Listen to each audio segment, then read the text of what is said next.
Kyle, without a doubt, this is the most literate, the most well-informed lay Catholic on planet Earth when it comes to spiritual warfare. He's been working with Father Ripperger really, literally as his right-hand man for the last 15 years plus. And so he's just an encyclopedia of information. What a blessing to have him here on Wednesdays at Virgin Most Powerful Radio, along with Dr. Dan Schneider. Again, two of the most literate, well-formed Catholics in the area of spiritual warfare.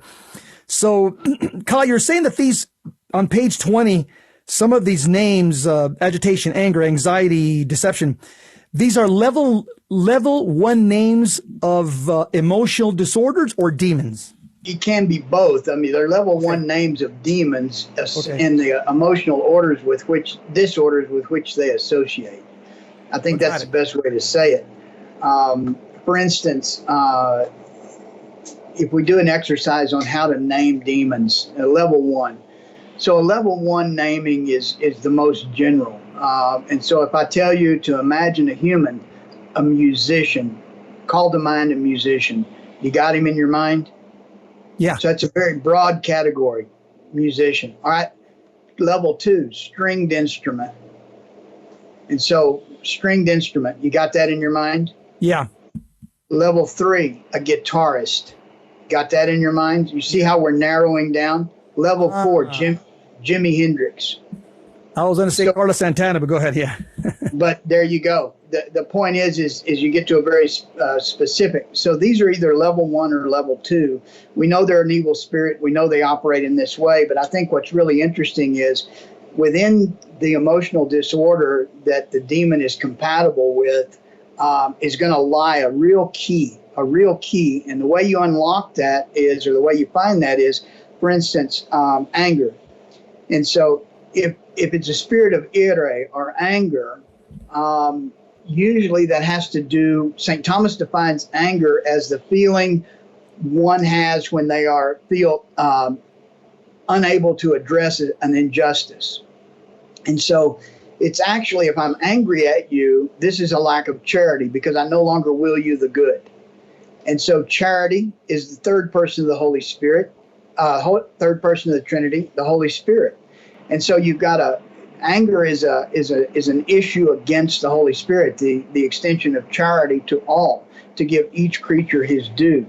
Anxiety, despair, these are sins against the hope that is Jesus Christ, the second person of the Trinity.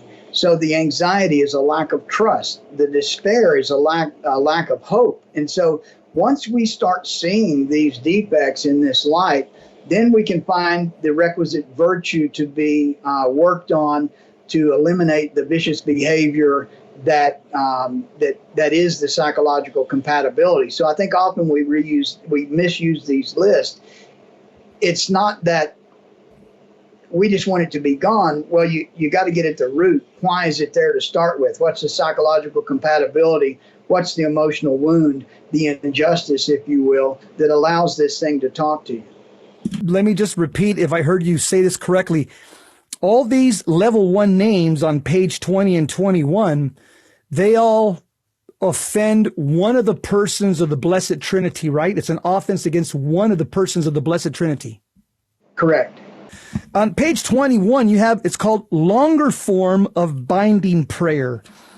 Longer form of binding prayer. It's on page 21 and 22. When would that be used?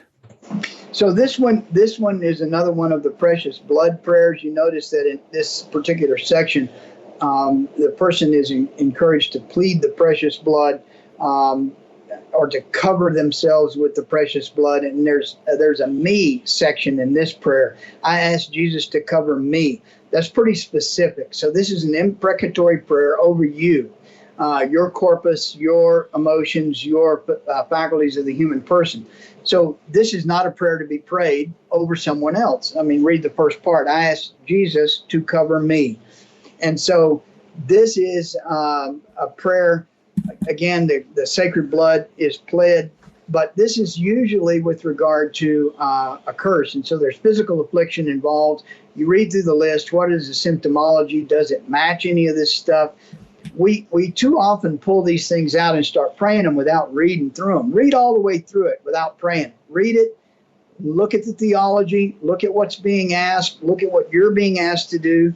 And like on this one, third paragraph on page 22, I ask thee, Jesus, to break and dissolve any and all links and effects of links with astrologers, bomos, channelers, chartiers, clairvoyants. Well, what if your Aunt Marge is a clairvoyant?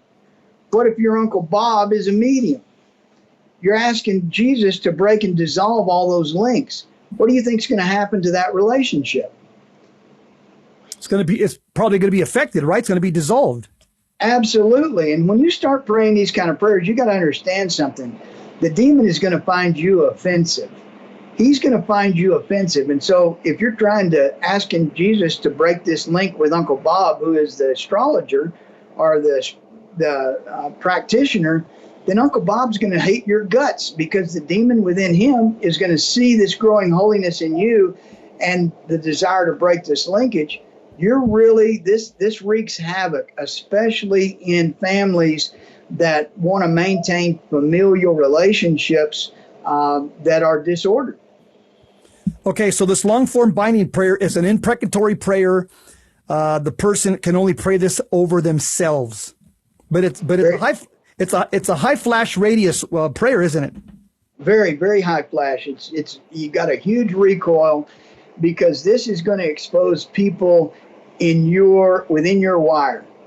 And when you start praying these prayers, you got people who are within your wire, are in close proximity, especially familial proximity, who are going to have a very adverse reaction to you.